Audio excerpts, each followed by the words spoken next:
Hi అండి. ఇక్కడైతే గుడ్లు షేర్ చూస్తుంటే మీకు చాలా నోరూరుతుంది కదండి.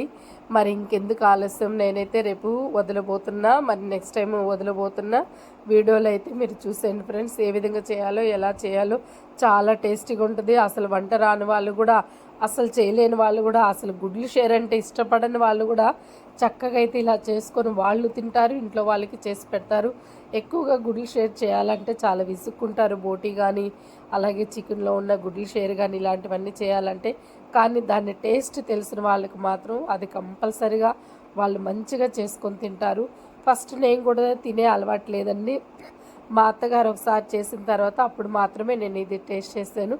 చాలా బాగుండింది. అందువల్ల మాత్రమే నేను ఇలాగా అప్పుడప్పుడు నేను చేసి అయితే మా వారికైతే ఇలా పెడుతూ ఉంటాను. చాలా అంటే చాలా బాగుంటుంది ఫ్రెండ్స్. అసలు మనం ఎన్ని రకాలుగానైనా ఈ గుడ్లు షేర్ని అయితే మనం ఫ్రై చేసుకోవచ్చు. నేనైతే అలాగా చక్కగా అయితే ఫ్రై లాగా చేసుకొని ఇగురులాగా సైడ్ డిష్ అయితే సాంబార్ అయితే ఇక్కడైతే ఏర్పాటు చేసుకున్నాను. సాంబార్కి బదులు మీరైతే రసం పెట్టుకోవచ్చు, లేదా చట్నీ చేసుకోవచ్చు. లేదు అనంటే అన్నం మొత్తం కూడా ఆ గుడ్లు షేర్తోనే అలాగే మనం కలుపుకొని అయితే తినేసేయచ్చు. ఇక్కడైతే మా వారు కలుపుకొని తింటున్నారు. అయితే ఆయనకు వీడియో తీసేటప్పుడు మాత్రం నేను చెప్పలేదు ఎలా ఉంది ఏంది అని అయితే అక్కడ అడుగుతుంటే చాలా బాగుందని చెయ్యి అలా చూపించాడు. తర్వాత నేను వీడియో తీసేసాను అని అంటే మాత్రం నన్ను అరిచాడు.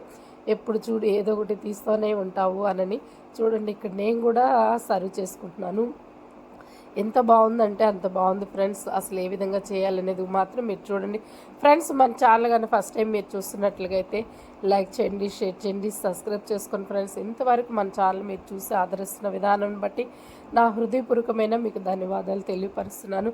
అప్పుడప్పుడు కూడా మీరు ఇలాంటివి చేసి పెట్టారని అంటే అసలు చాలా అంటే చాలా సంతోషిస్తారు. కొత్త కొత్త రెసిపీస్ మీ దగ్గరికి నేను తీసుకురావాలంటే మరి నా ఛానల్ కూడా మీరు సబ్స్క్రైబ్ చేసుకోండి. మన ఛానల్ అక్క చేతి వంటని మీరు సబ్స్క్రైబ్ చేసుకోండి ఫ్రెండ్స్. ఎంత టెంప్టీగా, ఎంత రుచిగా, ఎంత బాగుందో చూశారు కదండి ఫ్రెండ్స్. మీకు అన్ని నచ్చితే మాత్రం మీరు మాత్రం ఒక లైక్ అయితే ఇవ్వండి ఫ్రెండ్స్. చూడండి అసలు ఎంత నేను అన్నం మొత్తం అయితే నేను సాంబార్ కూడా వేసుకోకుండా మొత్తం అయితే ఇక్కడైతే నేను గుడి షేర్తోనే నీట్గా కలుపుకొని తినేసాను. నాన్ వెజ్ ప్రియులకు మాత్రం అసలు అన్నం అసలు వదలరండి. మనం తినేదానికన్నా కాస్త ఎక్కువ, ఒక ముద్ద ఎక్కువగానే తింటాం. అంత తృప్తిగా ఉంటుంది.